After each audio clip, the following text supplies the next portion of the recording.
Hi, எல்லோருக்கும் வணக்கம். Welcome to உங்கள் நான் கமல் ஹாசன்ஸ். இந்த வீடியோவில் நம்ம கமல் சார் பற்றின ஒரு புதிய தகவல் தான் வந்து டிஸ்கஸ் பண்ண போகிறோம். ஸோ வீடியோக்குள்ளே போகிறதுக்கு முன்னாடி நம்ம சேனலுக்கு நீங்கள் வந்து புதுசாக இருந்தீங்க அப்படின்னா கண்டிப்பாக சப்ஸ்கிரைப் பண்ணிக்கோங்க. வீடியோ மறக்காமல் ஒரு லைக் பண்ணிக்கோங்க. இப்போ நம்ம வீடியோக்குள்ளே போகலாம். ஸோ இன்றைக்கி நம்ம பார்க்க போகிற முதல் டாபிக் வந்து பார்த்தீங்க அப்படின்னா இந்தியன் 2 உடைய வேர்ல்டு வைட் கலெக்ஷன்ஸ் வந்து எப்படி இருக்குது அப்படிங்கிறதை பற்றி தான். ஸோ சென்னையிலலாம் வந்து பார்த்தீங்கன்னா ரொம்ப டல்லாகிடுச்சு அப்படிங்கிறது தான். பட் மலேசியா, சிங்கப்பூரில் தான் இப்போதைக்கு இன்னும் வந்து கொஞ்சம் ஸ்ட்ராங்காக வந்து போயிட்டுருக்கு அப்படிங்கிற மாதிரி வந்து சொல்லப்படுது. ஏன்னா அதனால தான் டெய்லி வந்து ஒரு 20 லட்சம் 15 லட்சம் அந்த மாதிரி வந்து பார்த்திங்கன்னா ஆட் ஆன் ஆகிட்டே இருக்குது. ஸோ நம்மளுடைய கணக்கின்படி இந்தியன் 2 ஃபைனலாக வந்து பார்த்திங்கன்னா 220 கோடியோட கடையை வந்து சாத்திடுவாங்க அப்படிங்கிறது தான் வந்து அப்டேட்டு. ஸோ அதுக்கு மேலே கண்டிப்பாக வந்து படம் ரீச் ஆகாது அப்படின்ற ஒரு தகவல் வந்து நமக்கு வந்து கிடச்சிருக்கு. அது மட்டும் இல்லாமல் நிறைய விமர்சனங்கள் இப்பயும் வந்து சேனாபதி கேரக்டர் மேலே வந்து வந்துட்டுருக்கு அப்படிங்கிறதுல ஒரு ஆர்டிக்கலில் வந்து பார்த்தீங்கன்னா நமக்கே வந்து ஷாக் ஆகிற மாதிரி ஒரு விஷயங்கள் வந்து பண்ணியிருந்தாங்க. என்ன அப்படின்னா, இந்தியனில் வந்து சேனாபதி அவர்களுடைய வாக்கு இருக்கும் தெரியுமா, அது வந்து பார்த்தீங்கன்னா ரொம்ப தடுமாறி தான் வந்து நடந்து வருவார். ஸோ அவருடைய எண்டூரன்ஸ் அப்படிங்கிறது இந்தியன் 2ல் அப்படி இல்லவே இல்லை. அவர் பாட்டு வராரு, பறக்கிறாரு, யூனிசைக்கிள் ஓட்டுறாரு, ஸோ பயங்கரமாக பறந்தடிக்கிறாரு. இந்த மாதிரிலாம் ஏகப்பட்ட சாகசங்கள், லாரி கடியில் வந்து பார்த்தீங்கன்னா போகிறாரு.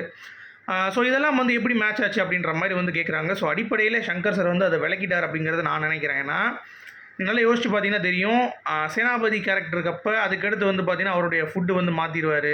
ப்ளஸ் வந்து மூலிகை தான் வந்து சாப்பிடுவார். ப்ளஸ் நிறைய ட்ரீட்மெண்ட்ஸ் வந்து பார்த்தீங்கன்னா அவர் வந்து எடுத்துகிட்டு இருப்பார். ட்ரீட்மெண்ட்னா அந்த மாதிரி என்ன பண்ணணும், ஒரு வேளையை சாப்பிட்டுட்டு என்னென்னலாம் வந்து பார்த்தீங்கன்னா ஸ்ட்ரீம்லைன் பண்ணணும் அந்த ப்ராசஸை, அந்த ஸ்ட்ராங் ஆகிறதுக்கு என்னென்னலாம் பண்ணணும், ஸோ ஃபைட் பண்ணுறதுக்கு என்னென்னலாம் வந்து பண்ணணும், ஸோ நம்மளுடைய பாடி ஸ்ட்ராங்காக வச்சுக்கிறதுக்கு என்னென்னலாம் வந்து பண்ணணும் அப்படிங்கிற ஏகப்பட்ட விஷயங்கள் வந்து பண்ணுற மாதிரி காட்டுவார். அதாவது ஒரு எக்ஸ்ப்ளனேஷன் வீடியோ வந்து கொடுத்துருந்தார் சங்கர் சார்.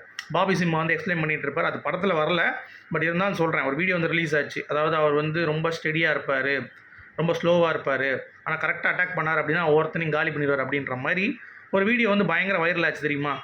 அதுதான் சங்கர் சார் கொடுத்த ஒரு விஷயம். பட் மெசேஜ் வந்து ரொம்ப ஸ்ட்ராங்காக இல்லாதனால, இந்த அரசியல் வந்து நமக்கு வந்து பேசலை அப்படின்றதுனால இந்த படம் சரியான ஒரு ரீச் வந்து பார்த்திங்கன்னா கொடுக்க முடியாமல் போனது அப்படிங்கிறது தான் வந்து காரணம். மற்றபடி அவர் கேரக்டரை வந்து இது பண்ணது, ப்ளஸ் தாத்தா அப்படிங்கிறப்ப ஒரு சில ஆங்கிள் வந்து கொஞ்சம் குறைச்சிருக்கலாம், அது கொஞ்சம் கூட தான். பட் இருந்தாலும் அவர் வந்து லாஜிக்கே இல்லாத மாதிரிலாம் வந்து பண்ணல. ஏன்னா 123 வயசுலேயும் ஒருத்தர் வந்து ஃபைட் பண்ணுறார் அப்படின்றப்ப ஒரு வீடியோவை வந்து போட்டு காமிச்சாங்க. ஸோ அந்தளவுக்கு ஒரு ரெஸ்பான்ஸ் கிடைத்த ஒருவர் இந்தியன் தாத்தாவை ஏன் இருக்கக்கூடாது அப்படிங்கிறது தான் அவருடைய கேள்வி. ஸோ தட் இஸ் குட் அப்படிங்கிறது தான். ஸோ அவர் கொடுத்த அந்த எக்ஸ்ப்ளனேஷன் அதுதான். ஸோ எண்டூரன்ஸ் அப்படிங்கிறது அந்த படத்தை ஒழுங்காக பார்த்துருந்தாங்கன்னா கண்டிப்பாக இந்த கேள்வி வந்திருக்காது. அது வந்து ஆட்டோமேட்டிக்காக வந்துட்டுருக்கு அப்படிங்கிறது பார்க்க முடியுது. அடுத்து கமல் சார் படத்துடன் மோதும் ரஜினிகாந்த். ஸோ வேட்டையன் படம் வந்து பார்த்தீங்கன்னா அக்டோபர் 10 அப்படின்ற மாதிரி வந்து ஃபிக்ஸ் பண்ணியிருந்தாங்க. இப்போ கங்குவா வந்தோடனே கங்குவா வந்து ரொம்ப ப்ராட் ரிலீஸ் பண்ணுறாங்க. சரியா, தேட்டர்ஸ் வந்து பயங்கர இது, குழந்தைகள்லாம் பயங்கரமாக ஃபோக்கஸ் பண்ணுறாங்க. ஏன்னா நிறைய லாங்குவேஜ் ரிலீஸ் ஆகுது அப்படிங்கிறது சூர்யாவுக்கு ஒரு மிகப்பெரிய ஒரு ரிலீஸ். ஸோ அங்கே போய் வேட்டையன் லைக்கா வேறு திருப்பி, ஸோ லைக்காவுக்கும் படத்துக்கும் சம்மந்தம் இல்லை அப்படின்றதுனால யோசிக்கும் பொழுது என்ன பண்ணலாம்னு சொல்லி யோசிக்கும் பொழுது சிவகார்த்திகேயனுடைய அமரன், கமல் சாரோடைய ப்ரொடக்ஷன், ஸோ அந்த படத்தோடய நம்ம வந்து மோதிடுவோம் அப்படின்ற மாதிரி 31ஆம் தேதி, அதாவது 31ஆம் தேதி அமரன் ரிலீஸ், 30ஆம் தேதி நம்ம வேட்டையன் ரிலீஸ் பண்ணிடலாம் அப்படின்ற மாதிரி பிளான் பண்ணியிருக்காங்களாம். ஸோ இது எப்படி ஒர்க் அவுட் ஆக போகுதுன்னு தெரியல. அஃபிஷியலாக நமக்கு வந்து இதுதான் வருது, இந்த டேட்டில் தான் ரிலீஸ் ஆகுது அப்படிங்கிறது நமக்கு தெரிஞ்சால் தான் நம்ம வந்து அதை வந்து பேச முடியும். ஸோ அது வரைக்கும் நம்மளால் வந்து பார்த்திங்கன்னா எதையும் கணிக்க முடியாது. ஸோ வந்த பேரும் நம்ம வந்து அப்டேட் கொடுக்கலாம், ஓகேங்களா. ஸோ அதனால் வெயிட் பண்ணி பார்க்கலாம். அடுத்து ஒரு உருட்டு போயிட்டுருக்குங்க. அதாவது இந்தியன் 2 ஓடிடி நெட்ஃப்ளிக்ஸ் வந்து பார்த்திங்கன்னா 160 கோடிக்கு வாங்குச்சு அப்படிங்கிறது எல்லாத்துக்குமே தெரிஞ்ச விஷயம். இப்போ வந்து பார்த்திங்கன்னா என்னங்க, பாதி படம் தான் இருக்குது, மீதி படத்தை எங்கே, நாங்கள் அவ்வளோ கொடுக்க முடியாது, நெட்ஃப்ளிக்ஸு நாங்களாம் 160 கோடி கொடுக்க முடியாது அப்படின்ற மாதிரி ஒரு குரூப் வந்து உருட்டிட்டு கிடக்காங்க. டேய், டீல் வந்து ஒன்ஸ் ஃபைனலைஸ்ட் அப்படின்னா ஃபைனலைஸ்ட். அது வந்து சினிமாக்காரங்க ரிவ்யூவர்ஸ்லாம் வந்து தெரியறதுக்கு வாய்ப்பு இல்லை. நீங்கள் அந்த சர்க்கிளில் பிஸ்னஸ் பண்ணுறவங்ககிட்ட கேட்டு பாருங்கள், உங்களுக்கு வந்து தெரியும். ஒரு சில விஷயங்கள் வந்து பார்த்தீங்கன்னா ஆஃப்டர் த ரிலீஸ் வந்து டிசைட் பண்ணுவாங்க. ஒரு சில இது வந்து பிஃபோர் ரிலீஸே டிசைட் பண்ணிடுவாங்க. இப்போ எங்கள் படம் நாங்களும் ஒரு படம் எடுத்தோம், எனக்குள்ள ஒரு தேவதை அப்படின்னு சொல்லிட்டு 2012 14 ரிலீஸ் பண்ணோம். எங்கள் படத்தை பார்த்துட்டு எடுக்கிறது தான் வந்து பிளானே ஆக்சுவலாக. ஏன்னா எங்கள் படம் வந்து பெரிய செலிபிரிட்டி இது கிடையாது. ஸோ ஒரு ப்ரொடியூசர்ஸ்லாம் போட்டு காமிச்சோம். அவங்க பார்த்துட்டு சரி இதுதான்ப்பா, இவ்வளோ தான் உங்கள் படத்துக்கு தர முடியும், பட்ஜெட் ரொம்ப மினிமலான பட்ஜெட்டு சொல்லிட்டு கொஞ்சம் தான் எங்களுக்கு வந்து கொடுத்தாங்க. ஓகே, ஆனால் ஒரு சில இடத்துல வந்து பார்த்தீங்கன்னா படத்தோடைய பட்ஜெட்டை பார்த்துட்டு, பிரம்மாண்டத்தை பார்த்துட்டு Indian 2 okay, Shankar Kamal sir பயங்கரமாக வருது, ஒரு சீக்குவலாக வருது, பயங்கரமாக இருக்குது. ஸோ நம்ம அது 160 கோடி ஃபைனல், அவ்வளோதான். சரிங்களா. அதுக்கடுத்து இந்தியன் 3ல் வேணால் அது அஃபெக்ட் ஆகும். ஏங்க இந்தியன் 2லேயே இவ்வளோ தான் கொடுத்தது தான். ஸோ இந்தியன் 3 நாங்கள் வந்து ஒரு 60 கோடி கொடுக்குறோம் அப்படின்ற மாதிரி குறைச்சி கூட கொடுப்பாங்களே தவிர, மற்றபடி இந்தியன் 2ல் வந்து இன்னும் காசு கொடுக்கலையா, பாதி காசு தான் கொடுக்குறாங்களா அப்படின்ற மாதிரி இந்த சினிமா இன்ஃப்ளூயன்சர்ஸ் இருப்பாங்களா, ட்விட்டரில் வந்து ட்விட்டர் போட்டுட்ருப்பாங்க காசு வாங்கிட்டு, அந்த குரூப் உருட்டிட்டு இருக்காங்க. டேய் அந்த மாதிரிலாம் எதுவுமே இல்லைடா, கை வச்சிட்டாங்களா நெட்ஃப்ளிக்ஸு, ஒரு வெங்காயம் கிடையாது, அது ஓவர். இந்தியன் 2 பிஸ்னஸ் ஓவருங்க. இந்தியன் 3 தான் இனிமேல் நெகோஷியேஷன் வந்து போகும். அதுவும் வந்து படத்தை பார்த்துட்டு தான் நாங்கள் முடிவு பண்ணுவோம் அப்படின்றது நெட்ஃப்ளிக்ஸ் வந்து தீர்மானமாயிருவாங்க. சரிங்களா, எங்கிட்ட தான் நீங்கள் ரைட்ஸ் கொடுக்கணும், ஆனால் நாங்கள் பார்த்துட்டு தான் படம் எடுப்போம் அப்படின்ற மாதிரி டிஸ்கஷன்ஸ் வந்து போகும். ஏன்னா முன்னாடி நாங்கள் படத்தை ஆகவான்னு வாங்கிட்டு திருப்பி இந்த படமும் வந்து பார்த்தீங்கன்னா சரியில்லைன்னா எங்களுக்கு தான் நஷ்டம் அப்படிங்கிறப்ப அது வந்து பேசிகிட்டு இருப்பாங்க அப்படிங்கிறது தான்.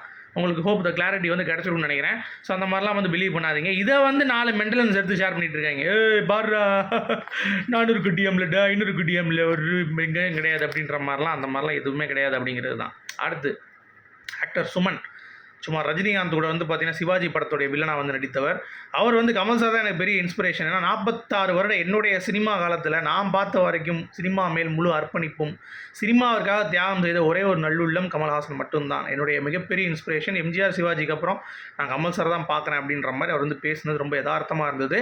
அடுத்து கமல் சார் வந்து ரெட் நூலில் இளையராஜாவும் நாகேஷையும் பற்றி பேசின ஒரு வீடியோ வந்து நான் பார்த்தேன் இப்போ ரீசெண்டாக. அது வந்து ரொம்ப அற்புதமாக இருந்ததுங்க. ஆக்சுவலாக இளையராஜாக்கெலாம் வந்து பார்த்தீங்கன்னா படமே செம ஹிட்டு, யாருமே பிலீவ் பண்ணலையா. பட் கமல் சாருக்கு தெரிஞ்சு போச்சான் இந்த மாதிரி இவர் நல்லா இருக்கும், செம்ம ஒரு ஸ்டெஃபுள்ள ஆள் அப்படின்னு சொல்லி. ஆனால் யாருமே இது பண்ணலையா. 3 படம் 4 படம் தள்ளி தான் அதுக்கடுத்து தான் இளையராஜா அப்படிங்கிறதே வந்து தெரிஞ்சிச்சு. ஸோ எனக்கெல்லாம் வந்து ஒரு ஷாக், என்னடா அது இவ்வளோ திறமையான மனுஷனை மக்கள் ஏற்றுக்க மாட்டாங்க அப்படின்ற மாதிரி அவர் வந்து பேசியிருக்காரு. அடுத்து நாகேஷை பற்றி பேசுவார் பாருங்க. அதாவது கேவி சார் வந்து நாகேஷை வச்சு தான் சில சீன்ஸ்லாம் எழுதுவாராம். அதை வந்து கமல் சாரை கொஞ்சம் டியூன் பண்ணி எழுதும் பொழுது, கமல் சார் பெர்ஃபார்ம் பண்ணாமல் இருக்கும் பொழுது, நாகேஷ் இந்த சீனில் பின்னிருப்பான், நீ இருக்கியே உனக்கு போய் எழுதியிருக்கேன் அப்படின்பாரான். ஸோ அப்போ தான் வந்து கமல் சார் நாகேஷ் மாதிரி கொஞ்சம் சில விஷயங்கள் பண்ணணும், அதோட நம்ம நல்லா பண்ணணும் சொல்லிட்டு மெனக்கறாராம். ஸோ எல்லா ஆக்டரும் வந்து பார்த்தீங்கன்னா எடுத்தவொடனே உலக நாயகன் அப்படின்னு சொல்லி ஆக முடியாது. உங்களுக்கு அதற்கான தனித்தனியான மெனக்கெடல்கள் இருக்கணும் அப்படிங்கிறத ரொம்ப அற்புதமாக உலகநாயகன் அவர்கள் வந்து புரிய வைத்தது அப்படிங்கிறது ரொம்ப இயல்பாக இருந்தது அப்படிங்கிறது தான். அடுத்து சாச்சி 420, நம்ம கமல் சாரோடைய அவைஷன்மை ஹிந்தியில் வந்து வந்து டைரக்டர் வந்து வேறு யாரோ பண்ணுற மாதிரி இருந்து அடுத்து கமல் சாரோடைய மேற்பார்வை தான் நடந்துச்சு. அப்போ கேமராமேன் செந்தில் அப்படின்னு சொல்லிட்டு ஒருத்தர் வந்து பார்த்தீங்க அப்படி கோபிநாத் அவர்கள் வந்து கமல் சார் கூட நிறையா கற்றுக்கிட்டாராம். அது வந்து லேட்டஸ்ட்டாக ஒரு பேட்டியில் வந்து கொடுத்துருந்தார். என்ன அப்படின்னா, அந்த மாதிரி என்ன உட்கார வச்சு கட் அப்படின்னு சொல்லி சொன்ன முதல் டைரக்டர் எனக்கு வந்து அவர் தான். எனக்கு மிகப்பெரிய ஒரு வாய்ப்பு வந்து கொடுத்தாரு, அதை நான் மறக்க மாட்டேன் அப்படின்ற மாதிரிலாம் பேசியிருக்காரு. அவர் கூட கற்றுக்கிட்டது அப்படிங்கிறது ஏகப்பட்ட விஷயமா இருந்துச்சு அப்படின்ற மாதிரி வந்து புகழ்ந்து பேசியிருக்காரு. அடுத்து வந்து கல்கி அப்புறம் விக்ரம், இந்த 2 படத்தையும் வந்து கம்பேரிசன் ஒரு சில இது போயிட்டு இருந்துச்சு. என்னன்னா அது அப்படின்னு சொல்லி நான் போய் பார்த்தேன். அப்புறம் பார்த்தா தெரியுது, ஒரு படம் கமல் சார் வில்லன், இன்னொரு படம் அடுத்து கமல் சார் வந்து ஹீரோ. ஸோ ப்ரொட்டாகனிஸ்ட் வெஸ் அண்டாகனிஸ்ட் அப்படின்ற மாதிரி ஒரு கான்செப்ட். ஸோ 2மே பார்ட் 2 வரப்போகுது, விக்ரம் 2 அண்ட் கல்கி 2. ஸோ 2மே வந்து பயங்கர ஹிட்டு படம். ஸோ அப்படி இருக்கும் பொழுது செகண்ட் பார்ட்டுக்கு எப்படி இருக்கும், அந்த ஒரு ஏக்கங்கள் வந்து பார்த்தீங்கன்னா இந்த படத்துக்கு ரசிகர்களுக்கு மத்தியில் அதிகமாக இருக்குது. அந்த மீட்டர் ஒன்று சொல்லுவாங்க, அது வந்து சும்மா மீட்ரு வெட்டிச்சிடும் அப்படின்ற ரேஞ்சுக்கு வந்து பார்த்தீங்கன்னா இருக்குது அப்படிங்கிற மாதிரி வந்து சொல்கிறாங்க. அதே மாதிரி கல்கி all time second highest grosser in North அமெரிக்காவில் கல்கி படம் வந்து பார்த்தீங்கன்னா பயங்கரமான கிராஸுங்க. ஃபஸ்ட்டு பாகுபலி, அதுவும் பிரபாஸ் தான். 2வது வந்து பார்த்தீங்கன்னா அவர் தான் கல்கி. ஸோ கிட்டத்தட்ட 18.5 மில்லியன், வேறு லெவலில் அப்படின்ற மாதிரி. அடுத்த சித்தார்த் அவர்கள் கமல் சாரை பற்றி வந்து பார்த்தீங்கன்னா அவருடைய ஃபஸ்ட் டே ஷூட்டோட அனுபவத்தை பற்றி பேசியிருந்தார். ரொம்ப அற்புதமாக இருந்தது. கமல் சார்கிட்ட வந்து போய் நின்றுட்டு, சார் உங்க கூட ஷூட் பண்ண போகிறேன் அப்படின்னு மாதிரி சொல்லிட்டு, சரி என்னப்பா அதில் அப்படின்னு கேட்டிருக்காரு. ஒன்றும் இல்லை சார், நான் எங்கே நடித்தாலும் சரி, இப்போ உங்கள் கூட நான் ஷூட் பண்ணுறேன் அப்படின்றதுக்காக மட்டும் இல்லை, நான் எங்கே நடித்தாலும் சரி எனக்குள்ளே ஒரு கமலஹாசன் வந்து உள்ளே வருவார், அதில் வந்து நான் அவர் சொல்கிறத சில விஷயங்கள்லாம் எடுத்து பண்ணுவேன். ஸோ அந்தளவுக்கு உங்களை நான் வந்து ரொம்ப பிடிக்கும் அப்படின்ற மாதிரி பேசியிருக்காரு. ஸோ பயங்கரமாக இருந்தது அது. அடுத்து வந்து பார்த்தீங்கன்னா நம்ம ஒலிம்பிக் மெடலிஸ்ட் மனு பக்கர் அவங்க வந்து ரெஸ்பான்ஸ் பண்ணியிருக்காங்க கமல் சாருக்கு, தேங்க்ஸ் சார் அப்படின்ற மாதிரி.